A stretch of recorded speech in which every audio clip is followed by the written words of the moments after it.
Signal પર કારની બારી પર ટકટક કરી પૈસા માગે તો તમે પૈસા આપો? કે કોઈ પોતાની વિકલાંગતાને બાજુ પર રાખી મહા મહેનતે કોઈ આવડત હાથ વગી કરીને કશુંક બનાવે તેને મદદ કરો અને કામ આપો? ભીખ માગવા કરતા કોઈને કામ આપવું એ નવા ભારત માટે સરાહનીય પગલું છે. મિત્રો, અમે પણ ભારતના નાગરિક છીએ, કારણ કે અમે બધા જ 18 વર્ષથી ઉપરના વ્યક્તિઓ છે, પણ મનોદિવ્યાંગ વ્યક્તિઓ છે.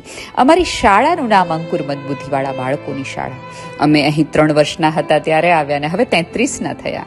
અમે અહીં ભણ્યા ગણ્યા અને તમારી બધાની બાજુમાં ઊભા રહી શકીએ એ માટે જીવતા શીખ્યા. અમને હવે સમજાણું છે કે આ સમાજમાં ઓળખ બનાવી એટલે સફળ થવું, કમાવું. પૈસાના આધારે મૂલ્ય થાય, લાગણીના આધારે થોડી.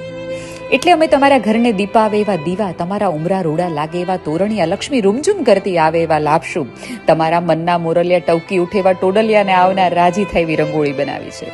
કુદરતે અમારી જિંદગી ભલે બેરંગી બનાવી છે, પણ તમારી જિંદગીમાં રંગો પૂરે એવી પ્રાર્થના સાથે અમે દિવાળીની વસ્તુઓ બનાવી છે.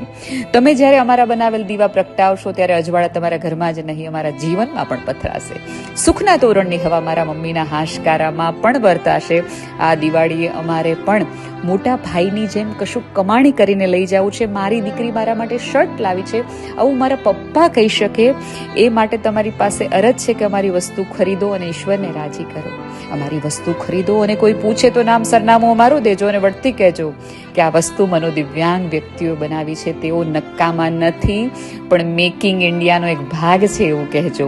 આપેલ નંબર પર ઓર્ડર કરવાનું કહેજો. દિવાળી ગિફ્ટ, કોર્પોરેટ ગિફ્ટિંગમાં વસ્તુ અમારી દેજો. તમારી મદદની, સહકારની અમને જરૂર છે. વિડીયો ખૂબ લોકોને ફોરવર્ડ કરો. ઓછામાં ઓછી એક વસ્તુ ખરીદી આ બાળકોની મહેનત માટેની શ્રદ્ધા ટકી રહે એ માટે આપેલ નંબર પર ઓર્ડર કરો. આ બધી વસ્તુ તમારા ઘર સુધી પહોંચી જશે. અમારી, તમારી અને આપણા સૌની દિવાળી અવિસ્મરણીય બને. તમારું આવતું વર્ષ તમારી ઈચ્છા મુજબ અને અપેક્ષા મુજબ પસાર થાય એવી જ પ્રાર્થના. પ્લીઝ વિડીયો ફોરવર્ડ કરજો. Thank you.